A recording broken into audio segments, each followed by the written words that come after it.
할렐루야. 할렐루야. 네. 2박 3일의 수련회를 마치고 오늘 굉장히 피곤하실 텐데도 이렇게 또 예배 자리로 나오신 여러분들을 환영하고 축복합니다. 우리 옆에 계시는 분들 보시면서 이렇게 인사 나누도록 하겠습니다.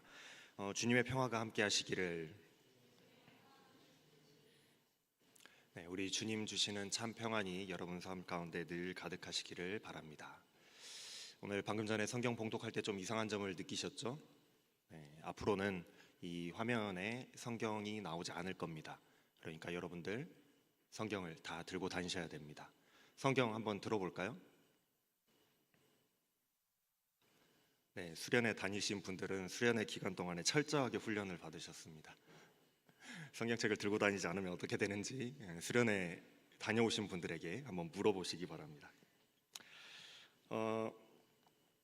그리스도께서 진단을 하시는 요한계시록의 그 7교회의 영적인 상태를 통해서 나의 영적인 상태, 우리의 영적인 상태는 어떤 교회의 영적인 상태와 가장 유사한 상태를 가지고 있는지를 한번 적용해 보시고, 그리스도께서 제시하시는 그 솔루션을 통해서 우리의 신앙을 개혁하고 또 바로잡아서 우리 모두 이기는 자 되는 데에 한번 적용해 보면 좋겠다라고 말씀을 드렸어요. 오늘은 그 세 번째, 이제 버가모 교회입니다. 혹시 여러분들 중에서 아직도 나는 믿음을 잘 지키고 있어서 어떤 시련과 또 어떠한 박해가 있다 할지라도 내가 그리스도인임을 부인하지 않고 그리스도인임을 숨기지 아니하고 당당하게 저는 그리스도인입니다 라고 고백하시는 분들 계십니까? 계세요? 여러분들 그렇게 고백하시나요? 네, 아멘입니까? 참 감사한 일입니다.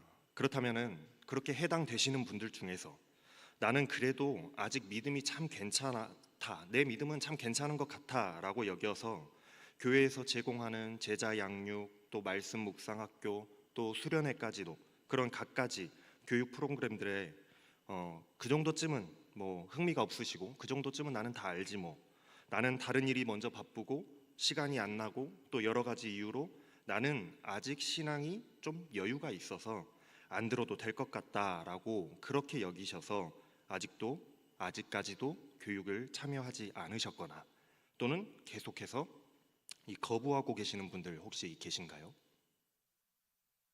만약 그런 분이 계시다면 오늘 말씀에 좀 집중해서 들으시기 바랍니다. 오늘 말씀은 그리스도께서 그런 여러분들에게 하시는 말씀일 수 있습니다.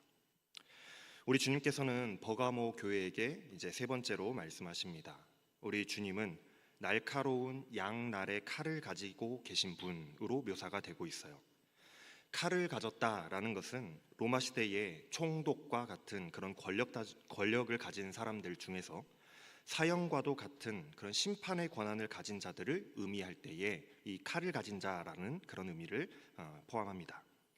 그러니까 그리스도께서 심판자로서, 그리스도께서 칼을 가지셨다라는 것은 그리스도께서 심판자로서 생과 사를 심판하시겠다라는 그런 의미입니다. 바로 지난주 말씀에서 두 번째 사망에 관하여서 심판하시겠다라고 말씀하셨잖아요.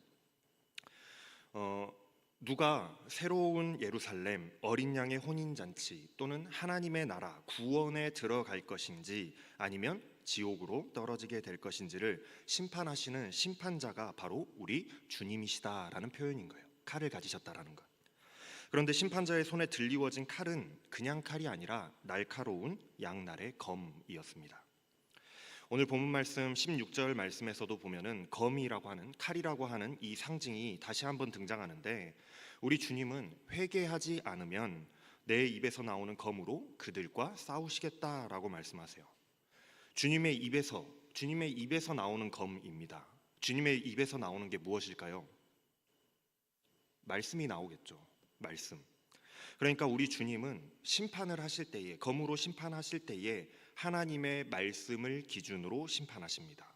무엇이 잘못되었고 무엇이 옳게 되었는지를 말씀으로 심판하시는 거예요. 그래서 히브리서 4장 12절 말씀에서도 하나님의 말씀을 검에 비유하면서 살아있고 활력이 있어 좌우에 날선 그 어떤 검보다도 예리하여 혼과 영과 및 관절과 골수를 찔러 쪼개기까지 하며 또 마음의 생각과 뜻을 판단하신다라고 말씀하고 있어요. 여러분들 혹시 도와 검의 차이를 아십니까? 우리 게임 좋아하는 남자친구들은 이거를 구별하지 못할 수가 없을 것 같은데, 검과 도는 차이가 있습니다. 도는 한쪽에만 이렇게 날이 서 있는 거를 도라고 해요. 그래서 한쪽에만 날이 서 있어서 벨 때 항상 한쪽 방향으로만 벨 수 있습니다. 그러나 검은 양쪽에 날이 이렇게 서 있어서 어느 쪽으로 배도 방향 전환이 쉽고 어떤 때는 이렇게 찌르기에도 굉장히 적절한 모양이기 때문에 아주 빠른 전투에 다양하게 사용하기에 좋았습니다. 그래서 로마 군인들은 주 무기로 검을 차고 다녔어요. 그러니까 그 당시 사람들은 이 검이라고 하는 상징이 굉장히 익숙했더라는 겁니다. 즉 양날의 검은 양쪽에 있는 모두를 다 공격할 수 있는 수단이 되기도 합니다. 오늘 말씀에서 적용해 보면은 어떤 때는 성도들을 심판하는 도구가 되기도 하고 어떤 때는 그 반대편에 서 있는 거짓 교사들의 교리를 심판하는 무기로도 사용될 수 있었던 거예요. 주님은 지금 버가모 교회를 진단하십니다. 나는 네가 어디에 거주하고 있는지를 알고 있다.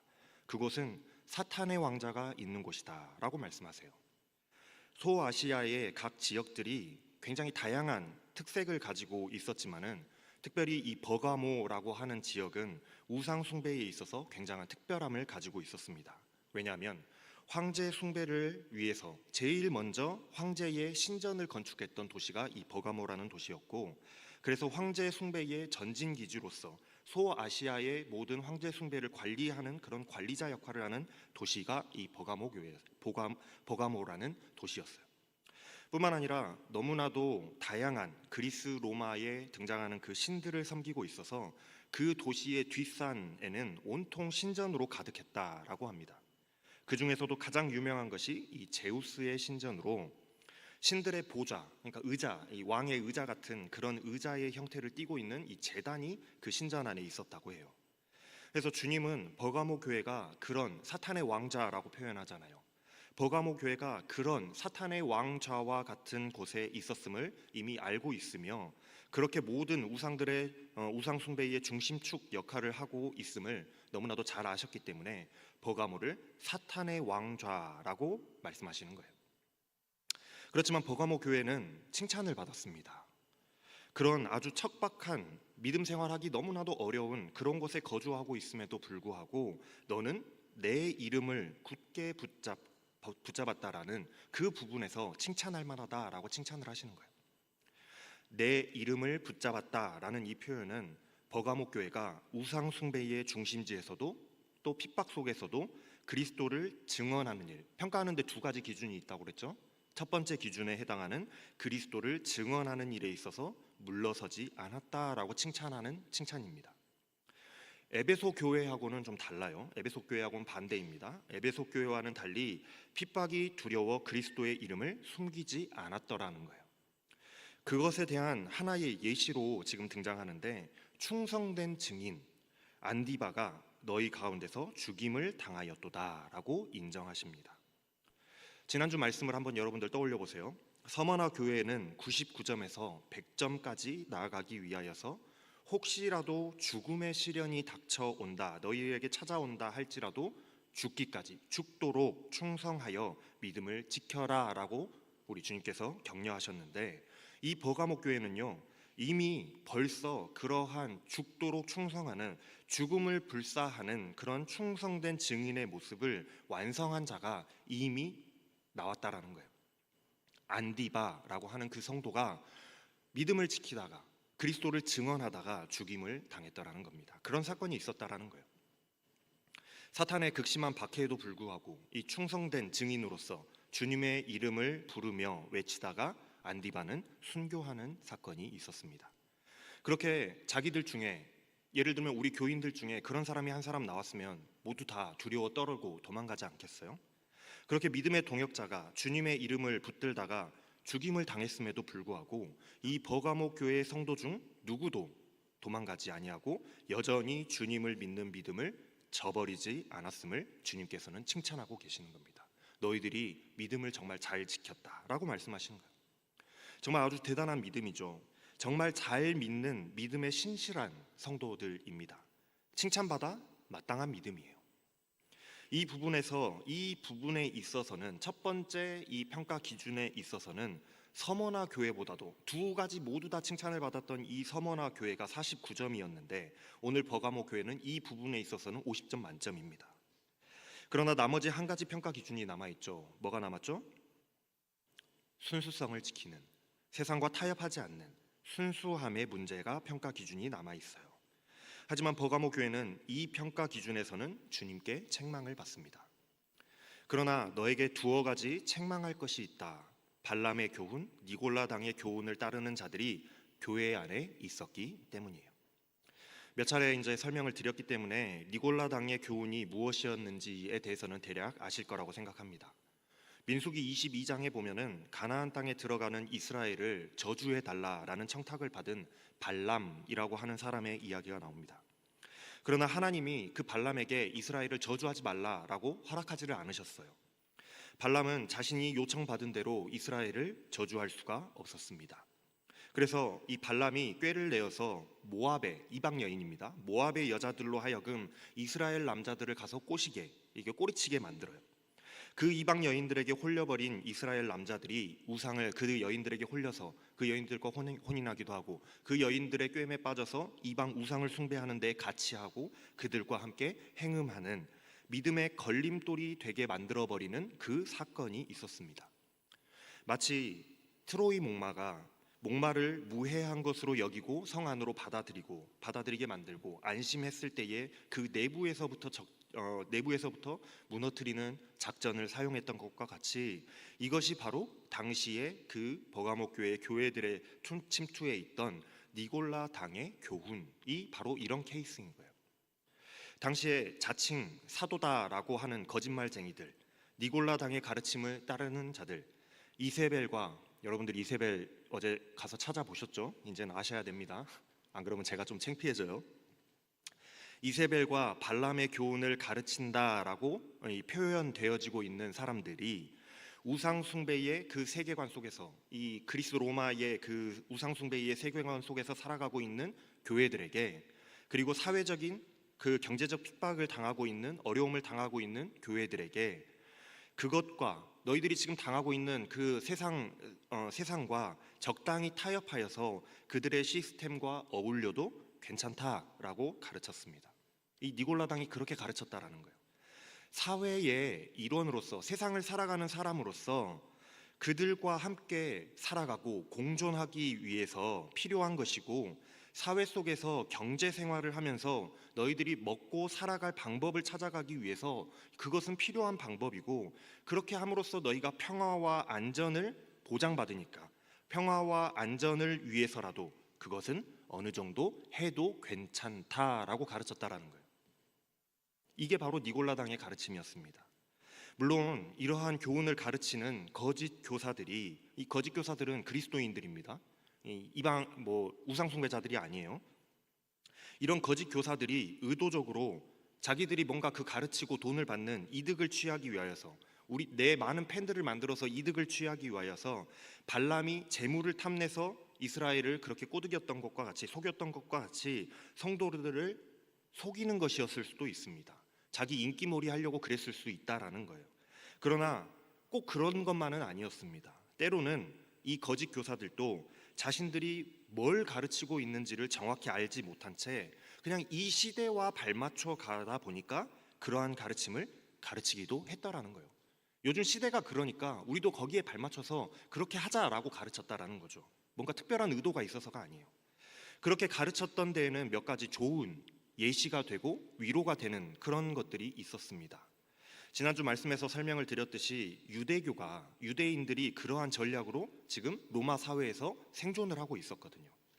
우리는 황제를 숭배하지 않는다. 우리는 오직 여호와 하나님만 믿는다. 섬긴다. 그러나 황제를 우리가 숭배하진 않지만 존경한다라고 유대인들은 그렇게 표현했어요.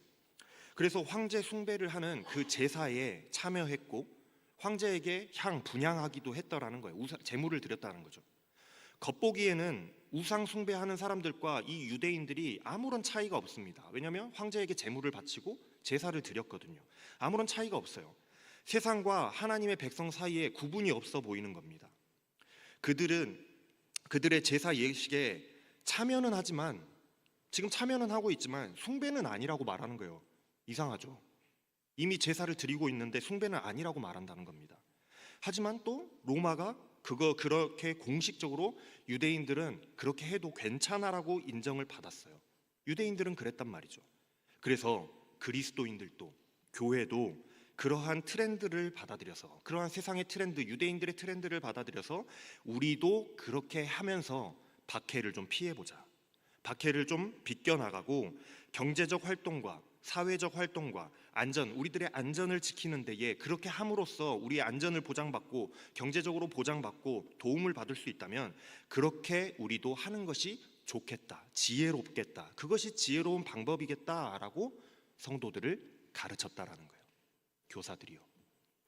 그래서 이러한 가르침을 따르는 자들은 황제 숭배 예식에 참여했고, 우상 숭배 예식에 참여했고, 무역 조합, 그러니까 회사에서 행해지는 수호신 숭배 예배에 마음의 짐을 좀 덜어내고 이건 우리가 해도 괜찮은 거야 하고 참여하는 일들이 발생하게 됐다는 거예요. 거짓 교사들이 교회 안에서 그렇게 가르쳤더니 성도들이 그렇게 행하고 있더라는 겁니다. 이것은 그냥 행정적이고 형식적인 절차에 불과해. 나는 오직 하나님만 섬기는 사람이니까, 나의 믿음이 중요하니까 나는 우상 숭배와 관련이 없다.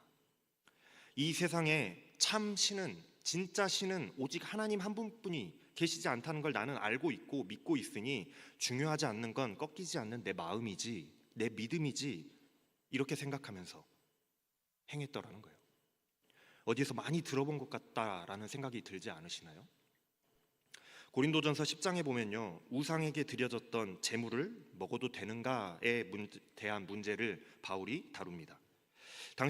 당시에는 시장에서 판매되는 고기들, 육류, 고기의 대다수는 우상에게 제물로 바쳐지고 난 뒤에 남는 것들이 시장에서 유통됐어요. 고기가 보통은 그랬습니다.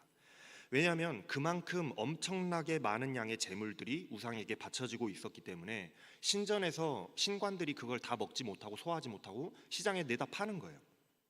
그래서 그리스도인들 중에서는 이것을 시장에서 파는 것이 아마 보통은 우상 숭배하고 나온 것들일 텐데 과연 이것을 먹어도 되는가에 대해서 거리낌을 느끼는 사람들이 덜어 있었더라는 겁니다.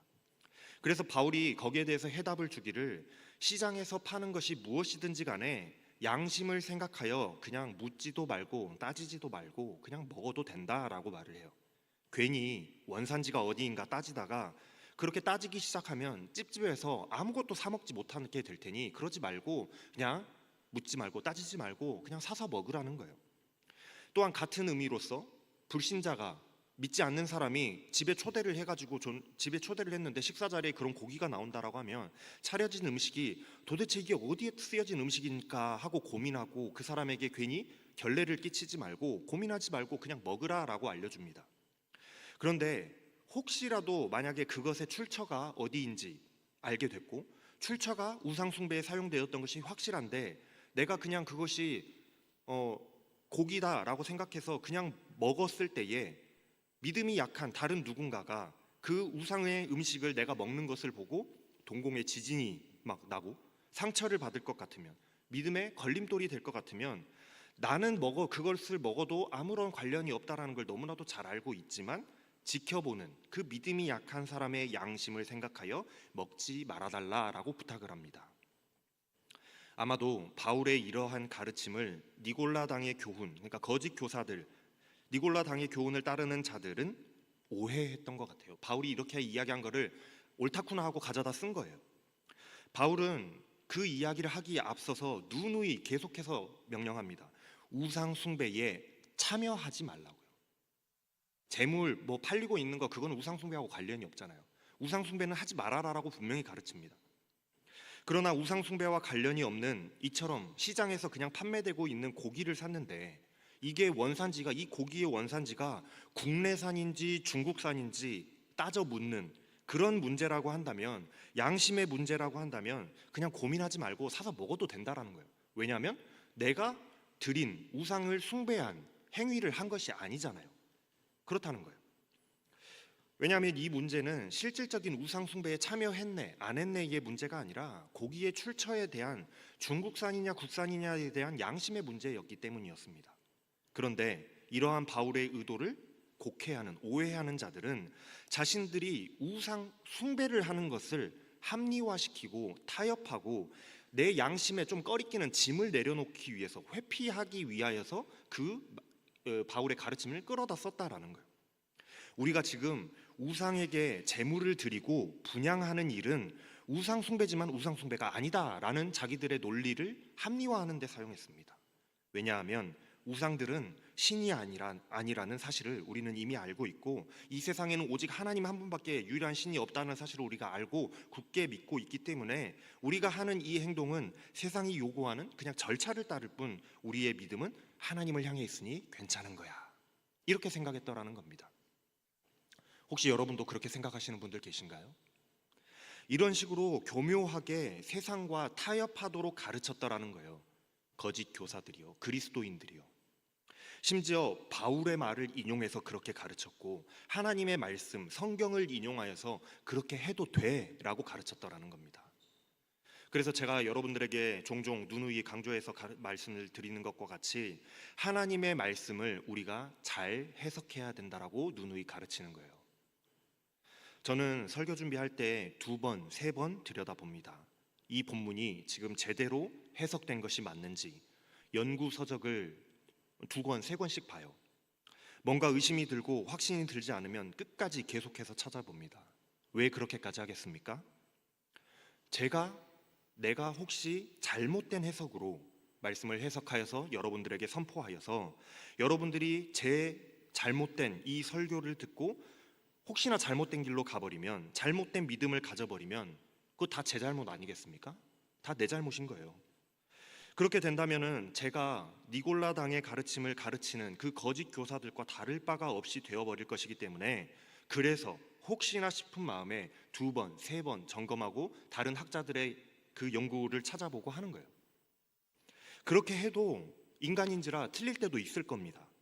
그런데 그렇게 하나님의 말씀을 기준으로 점검하고 또 점검하지 않으면 그냥 나도 모르는 사이에 이 세상의 트렌드를 따라서 요즘 인기몰이하는 그 목사님들이 이야기하는 그 트렌드를 따라서 또는 정치 성향과 이데올로기를 따라서 성공에 대해서만 가르치고 긍정적으로 생각하는 대로 내가 긍정적으로 마음 먹는 대로 다 된다라고 가르치고 그냥 잘 될 것이다, 언제나 잘 될 것이다, 복 받을 것이다 라고 가르치면서 세상의 안락함을 쫓아 살아가는 그러한 방법만 가르친다라고 한다면 타협하고 요행을 바라는 그런 가르침을 여러분들에게 가르친다라고 한다면 그것은 니골라당과 다를 바가 없어요.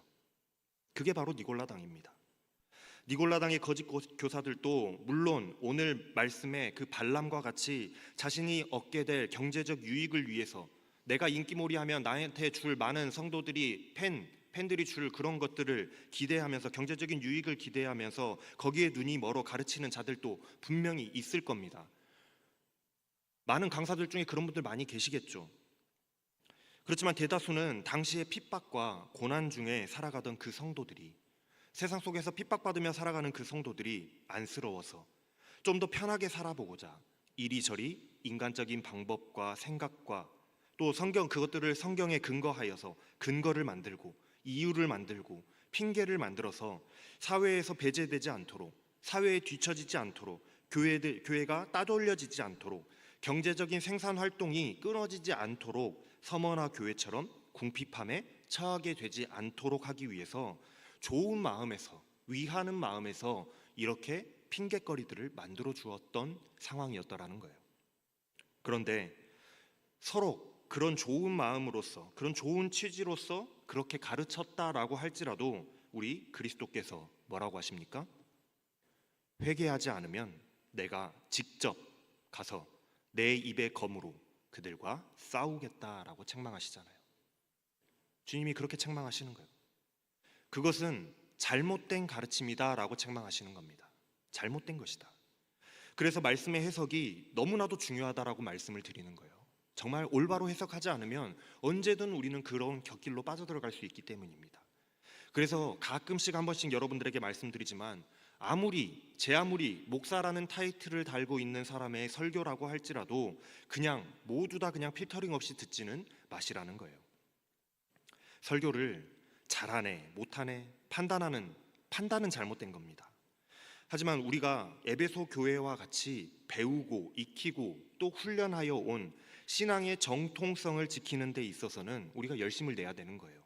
그래야 지금 이 목사님이 하시는 말씀이, 이 가르침이, 이 설교가 잘못된 것인지 올바른 것인지 분별은 할 수 있기 때문에 그렇습니다. 판단은 하지 마시되 분별은 하셔야 돼요. 우리는 지금 우리가 살아가는 이 세대를 올바로 분별할 수 있어야 합니다. 여러분, 오늘 말씀의 제목처럼 별이다라는 말이 무슨 말인지 아시는지 모르겠습니다. 아까 우리 어떤 청년들 물어보니까 벌이다로 알았다는데, 별이다라는 말이 무슨 말인지 아실 거예요. 무뎌져 있는 도구를 잘 손질하여서 다시 날카롭게 잘 사용할 수 있게끔 만드는 것을 별인다라고 합니다. 손쉽게 말해서 칼을 갈다라는 거예요. 날카롭게 만들다라는 겁니다. 우리 주님의 말씀은 날카로운 양날의 검과도 같습니다. 우리 주님의 말씀은 우리들이 가지고 다녀야 될 무기죠. 그래서 여러분들 성경 항상 들고 다니시라고 우리가 훈련을 한 겁니다. 그런데 우리의 무기가 무뎌져서, 우리의 칼이 무뎌져서, 우리의 검이 무뎌져서 칼이 잘 들지 않으면, 아무리 썰어도 썰리지 않으면 적들이 우리를 공격할 때에 싸울 수가 없어요. 잘라낼 수가 없습니다. 그게 무슨 칼입니까? 몽둥이지. 그렇다면은 언제든지 칼을 사용할 수 있도록 우리가 항상 칼을 날카롭게 벼려져 있어야 하는데, 어떻게 우리의 칼을 날카롭게 벼릴 수 있겠습니까? 어떻게 여러분들의 신앙이 날카롭게 벼려져 있을 수 있겠어요? 늘 하나님의 말씀으로 훈련받고 교육받고 연습하면서 주님의 말씀의 검을 날카롭게 벼려야 하는 겁니다. 그래야 세상의 그 잘못된 가르침들이 우리 가운데 우리도 알지 못하는 사이에 가만히 스며들어 온다고 할 때에도 이거 뭔가 조금 이상한데? 라는 걸 알아차릴 수가 있어요. 신천지에 끌려가가지고 앉아있는데 이게 잘못된 것인지 좋은 것인지 알지도 못하고 그냥 맹하니 앉아있으면 안 되겠잖아요. 이거 뭔가 좀 이상한데? 라는 걸 알아야 되는 거예요. 곧바로 발견하고 분별하여서 단칼에 이건 아니야 라고 쳐낼 수 있어야 되는 거예요. 잘 벼려져 있는, 날카롭게 갈아져 있는 칼만이 그러한 것들을 단번에 쳐낼 수 있는 겁니다. 날카롭지 않으면 아무리 내리쳐도 잘리지가 않는 거예요. 사랑하는 여러분, 세상은요, 또 사단은 정말로 교묘합니다. 우리의 상상을 초월하게 교묘합니다. 점점 더 교묘해집니다. 때로 사단은 빛의 사자로 가장하여서 우리들 가운데 찾아옵니다. 마치 예수님인 것처럼, 마치 하나님인 것처럼 밝은 빛을 내면서 빛의 사자로 가장하여서 우리들을 찾아온다는 거예요. 그리고 주님의 말씀을 사용해서 우리를 유혹합니다.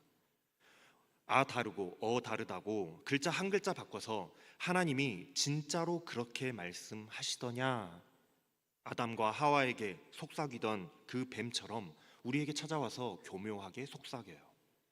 그런데 여러분 스스로가 사도들로부터 전하여 받은 올바른 신앙과 전통 가운데 바로 서서 주님의 그 준엄하신 양날의 검과 같은 말씀을 기준으로 잘 훈련되어지고 교육되어져 있지 않다면, 잘 벼려져 있지 않다면, 날카롭게 되어져 있지 않다면 언제 어느새 나도 느끼지 못하는 사이에, 알아차리지 못하는 사이에 우리 가운데 니골라당의 가르침이 들어왔는지 알 수가 없는 겁니다.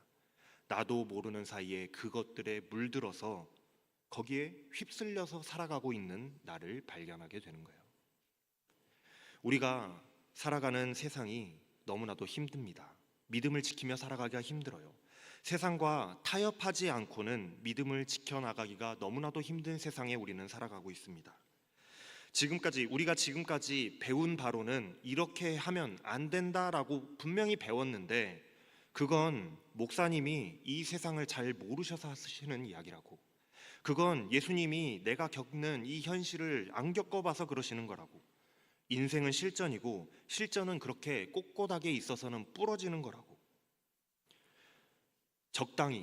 적당히 세상과 트렌드와 시대의 흐름에 우리가 탑승해야지만 편안한 삶을 살아가고 세상에 뒤처지지 않노라고 교회도 좀 세련돼져야 되지 않겠냐라고 말합니다. 물론 여러분, 교회도 세련돼져야죠. 세상에 뒤처지면 안 됩니다. 그런데 우리의 죽고 사는 구원의 문제에 있어서만큼은 절대로 타협해서는 안 되는 것들이 있어요.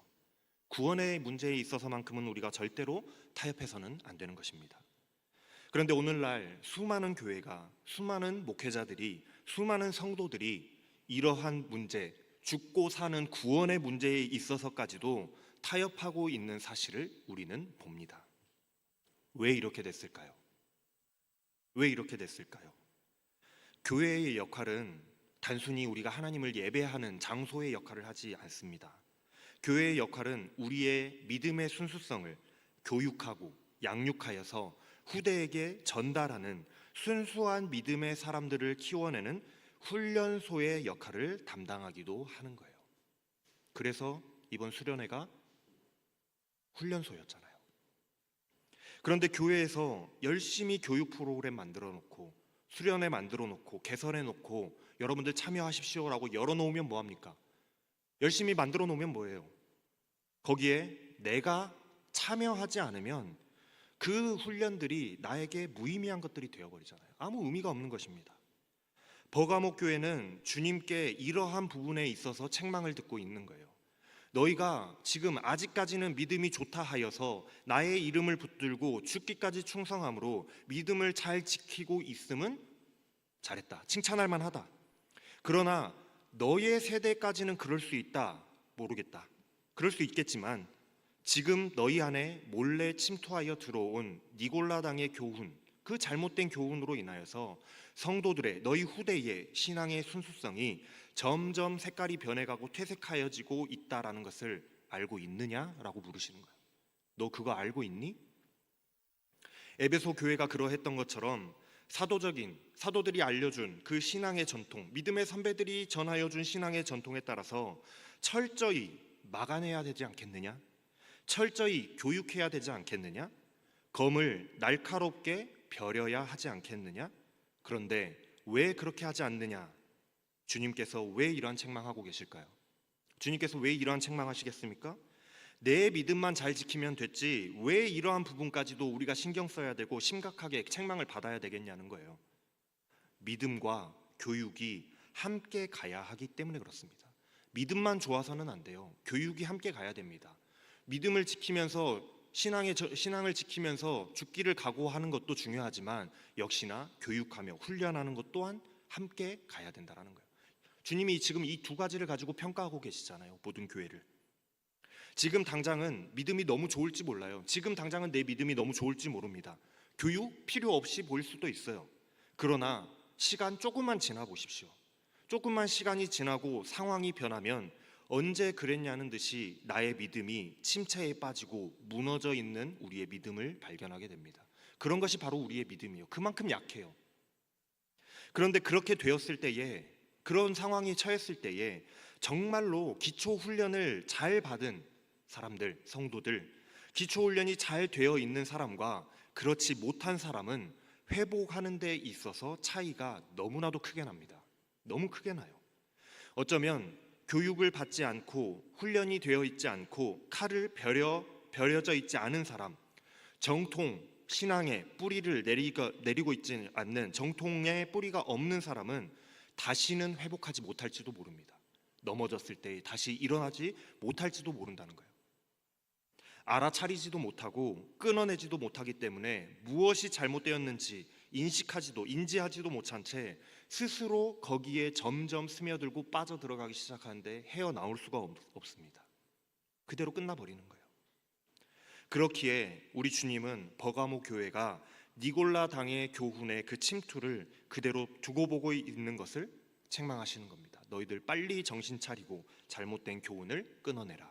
올바른 교육을 시작하라. 회개하라는 말이 그런 말이에요. 회개하라. 만일 회개하지 않으면 내가 속히 너희에게 가서 내 입에서 나오는 칼을 가지고 그들과 싸우겠다. 양날의 검, 양쪽 모두에게 말씀하시는 겁니다. 가르치지 않고 있는 그 교회와 잘못된 가르침을 전파하고 있는 니골라당, 둘 다 그리스도인들이에요. 그 모두에게 양날의 검이요 정확한 판단의 근거요 또한 기준이 되는 심령과 골수를 찔러 쪼개기까지 하시는 그 하나님의 말씀으로서 내가 그들을 찾아가 심판하시겠다라고 강력한 경고의 말씀을 하고 계십니다. 그러시면서 말씀하시죠. 귀 있는 자는 성령이 교회들에게 하시는 말씀을 들으라. 들을 수 있는 자는 들으라는 거예요. 귀가 있어도 못 듣는 사람들이 있어요. 아무리 알려줘도 돌이키지 않는 자들이 있습니다. 이 말씀을 알아듣고 자신을 돌아보고 자신의 부족함을 인지하고 회개하여서 돌이키고 다시 올바로 세워서 이겨내는 그런 사람, 귀가 있어서 주님께서 하시는 말씀을 듣는 사람이 그런 사람이겠죠. 여러분들 중에 귀 없는 사람 하나도 없으실 줄로 믿습니다. 이럴 때 아멘 하는 거라고요. 그렇게 훈련을 하는데 잘 안 돼요? 그렇다면은 이렇게 책망하시는 주님의 책망을, 이렇게 지금 뭐라고 하시는 주님의 책망을 나의 말씀으로 받고 들어서 행위를 고쳐 나가는 사람, 이겨 나가는 사람에게는 주님께서 약속하신 복이 있어요. 감추어둔 만나를 주시겠다, 흰 돌을 주시겠다라고 말씀하십니다. 만나는 식량을 상징합니다. 만나가 어떤 식량입니까? 여러분들 너무 잘 아시죠? 출애굽 때 광야의 한복판에서 하나님께서 당신의 백성들에게 날마다 먹을 만큼씩 내려주시던 생명의 양식 아닙니까? 생명의 양식이 만나예요. 하나님의 백성들은 하나님께서 내려주시는 만나를, 양식을 먹으면서 살아가는 거예요. 내가 열심히 벌어서 먹고 사는 게 아니라 하나님께서 주시는 양식, 만나를 먹고 사는 겁니다. 그런데 왜 버가모 교회가 세상과 타협하는 사람들이 되었겠습니까? 세상의 흐름을 따르지 않으면, 그들의 우상 숭배에 동참하지 않으면 우리도 지난주에 말씀에 서머나 교회처럼 우리도 밥줄 끊기게 되는 거 아니야? 이러다가 나도 밥줄 끊기겠는데? 라는 걱정 때문에 세상과 타협하게 되는 거예요. 직장을 잃고 사회에서부터 배제되고 성공에서도 밀려나고 도태되는 거 아니야? 그런 먹고 사는 걱정 때문에 세상과 타협하게 되는 겁니다. 그런데 주님은 그러지 말라고 말씀하시는 거예요. 먹고 사는 거 걱정하지 말아라. 공중의 새도 들풀도 먹이고 입히시는 그 하나님을 믿고 의지해야 될 하나님의 백성들이, 하나님의 만나를 사모하면서 살아가야 될 하나님의 백성들이 그저 우상의 식탁에서 떨어지는, 세상이 주는, 사탄이 제공해주는 떡고물을 먹겠다고 버둥거리면서 그들과 타협하면서 살아가지 말라고 말씀하시는 거예요. 그래서 내가 만나를 주겠다라고 말씀하시는 겁니다. 그러한 유혹과 타협을 이겨내는 자들에게는 반드시 하나님께서 만나를 주어서 먹게 하실 테니 그런 것들 때문에 너희들 믿음 타협하지 말아라, 그 말씀입니다. 또 한 가지, 흰 돌을 주시겠다고 말씀하세요. 하야타, 희다라는 것은 순수함, 순결함을 상징합니다. 신앙에 타협하지 않음을 의미하는 거예요. 흰 돌이라고 하는 것은 무죄의 증표를 의미합니다. 당시에는 흰 돌과 검은 돌로 무죄와 유죄를 투표를 하기도 했고 찬성과 반대를 표시하는 투표를 하기도 했어요. 그리고 때로는 흰 돌을 어떤 잔치 같은 것에 초대하는 초대장으로 사용되기도 했습니다.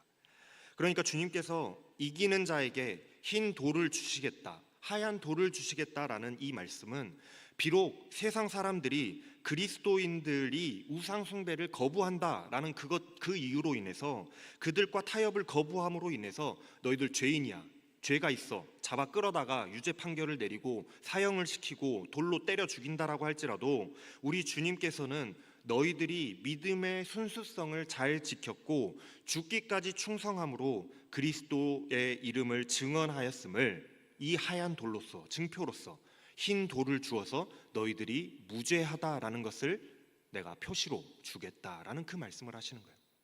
뿐만 아니라 이 흰 돌을 주어서, 이 흰 돌을 받은 사람은 하나님 나라의 잔치, 어린 양의 혼인 잔치로 초대하는 초대장으로, 입장권으로 사용할 수 있도록 주시겠다라고 약속하시는 겁니다. 그러니까 너희들은 구원받았다라는 거예요. 이 흰 돌을 받은 사람 구원받았다라는 겁니다. 특별한 파티에 특별한 파티에 가려면 초대장이 있어야 들어갑니다. 초대장이 없으면 들어갈 수가 없어요. 그런데 이 흰 돌은 하나님 나라의 잔치에 들어가는 입장권이 되는 거예요. 왜냐하면 끝까지 견디고 이기는 자에게 주어지는 이 흰 돌에는, 입장권에는 새로운 이름이 새겨져 있어요. 새로운 이름. 이 새로운 이름이라고 하는 것은 예수 그리스도의 새로운 이름이 새겨져 있습니다. 새로 창조된 그리스도의 새로운 이름이요, 새 하늘과 새 땅의 이름입니다. 이 그리스도의 새로운 이름은 예수님밖에 몰라요. 예수님이 계명을 했는데 그 계명한 이름은 본인밖에 모를 거 아니에요. 이 이름이 적혀 있는 흰 돌, 예수님의 새로운 이름이 적혀져 있는, 초대하는 사람의 이름이 적혀져 있는 이 초대장 흰 돌을 가진 사람만이 예수님이 천국에서 여시는 어린 양의 혼인잔치에 입장할 수 있는 초대장, 입장권이 되는 거예요. 이거 없는 사람은 구원에 들어가지를 못하는 겁니다. 그런데 그리스도의 이름이 새 이름이니까 어떻겠습니까? 주님만 홀로 아시는 이름이니까 어떻겠어요? 그걸 받은 사람이 아니고서는 모르는 거예요. 천국 앞에 딱 가가지고 나도 흰돌 갖고 왔어요, 가짜로 하나 딱 갖고 가가지고 하나님 저도 흰돌 갖고 왔어요, 초대장 갖고 왔습니다 라고 했는데 여기에 이름이 아직도 예수라고 써져 있으면 하나님 뭐라고 그러시겠어요? 야, 이거 가짜인데 나 이름 바꿨어, 그러지 않으시겠습니까? 지금 그런 표현을 말씀하시는 거예요. 주님과 그 도를 받은 사람만이 그 이름을 아는 거예요. 그런 증표를, 그런 천국 입장권을 주시겠다라는 겁니다. 주님과 나만이 아는 비밀로요. 그 돌에 쓰여진 이름이 이름의 주인을 상징하는 것이기 때문에 이 돌을 가지고 있으면 그리스도의 인정을 받은 사람이 되었다라는 걸 증명하는 겁니다. 너무 귀한 거잖아요. 너무 귀한 걸 주시는 거잖아요. 그러니 어린 양의 혼인잔치, 즉 구원에는 아무나 들어갈 수가 없어요. 이 증표를 가진 사람만이 들어갈 수 있는 비밀 증표인 것입니다. 그런데 주님은 이 증표를, 이 비밀 증표, 천국 입장권을 누구에게 주시겠다라고 말씀하십니까? 이기는 자에게 주시겠다라고 구원의 약속을 주시고 계시는 겁니다. 그 혼인잔치에 들어가게 되면 우리 주님이 베풀어 주시는 감추어둔 만나를 함께 먹고 마시게 되는 거예요. 잔치에 참여하게 되는 겁니다. 그러니 니골라당의 교훈을 타파하고 이기는 자가 되어야지만 그거 받을 수 있다라고 견책하시는 거예요. 사랑하는 여러분, 우리의 믿음이 지금은 너무나도 좋을지 모릅니다. 여러분들 지금 주일날 예배 나와서 이렇게 말씀을 열심히 듣고 계시는 거 보면 지금은 우리의 믿음이 너무나도 좋을지 모르겠어요. 죽기까지 충성하는 믿음일 수도 있습니다. 그럴지도 모릅니다. 그러나 주님의 말씀을 기준으로 끊임없이 교육을 받고 훈련받지 않으면, 검을 벼리며 우리가 예비하지 않으면 언젠가 우리들 사이에 가만히 들어온 그 잘못된, 거짓된 가르침을 알아차리지 못할지도 모릅니다. 알아차려도 단칼에 끊어내지 못할 수도 있습니다. 그리고 그러한 가르침에 스며들고 오염되어지면 우리의 신앙의 순수성을 잃어버릴 수도 있어요. 여러분들이 받은 하얀 돌이 까만 돌이 될 수도 있다라는 거예요. 그렇게 되면 언젠가 우리의 믿음이 약해져 쓰러져 있을 때에, 그때에 다시는 일어서지 못하게 될지도 모릅니다. 그러니 우리의 신앙의 순수성을 지켜나가기 위해서 끊임없이 훈련받고 훈련하는 여러분들 되시길 바랍니다. 오직 예리하고 날카로운 주님의 검과 같은 하나님의 그 말씀을 기준으로 하여서 잘 훈련되어지고 잘 교육받아서 날카롭게 벼려진 검을 가짐으로써 마치 에베소 교회가 세상의 그 교묘한 가르침들을 잘 막아냈다고 칭찬받았던 것과 같이 막아내실 수 있는 여러분들 다 되셨으면 좋겠습니다. 우리가 그렇게 이겨내는 자들이 되면 우리는 흰 돌, 천국 초대장, 어린 양의 혼인잔치에 함께 참여할 수 있을 것입니다. 기도하겠습니다. 흰 돌을 우리에게 주시겠다라고 약속하신 하나님, 끝까지 믿음의 싸움을 싸워 승리하기 위하여 주님의 말씀에 따라, 신앙의 전통에 따라 훈련받고 교육받음으로 날카롭게 말씀의 검을 벼려 신앙의 순수성을 지켜나가는 자들 되게 하여 주시옵소서. 그리하여서 이 험난한 세상 속에서 우리에게 가만히 들여오려고 하는 거짓된 사상과 우상 숭배와 그 교묘한 사단의 가르침들을 잘 걸러내고 또한 방어하여서 시대와 상황과 타협하지 아니하고 단칼에 베어내며 믿음의 순수성을 지켜나가는 자들 다 되게 하여 주시옵소서. 이처럼 이기는 자에게는 감추어진 만나를 주시고 흰 돌을 주시겠다라고 약속하셨으니 어린 양의 그 혼인잔치에 참여하는 자들, 입장하는 자들 다 되게 하시고 주와 함께 그 잔치에서 먹고 마시는 자들 다 되게 하여 주시옵소서. 감사를 드리며 우리 주 예수 그리스도의 이름으로 기도합니다. 아멘. 다 같이 일어나셔서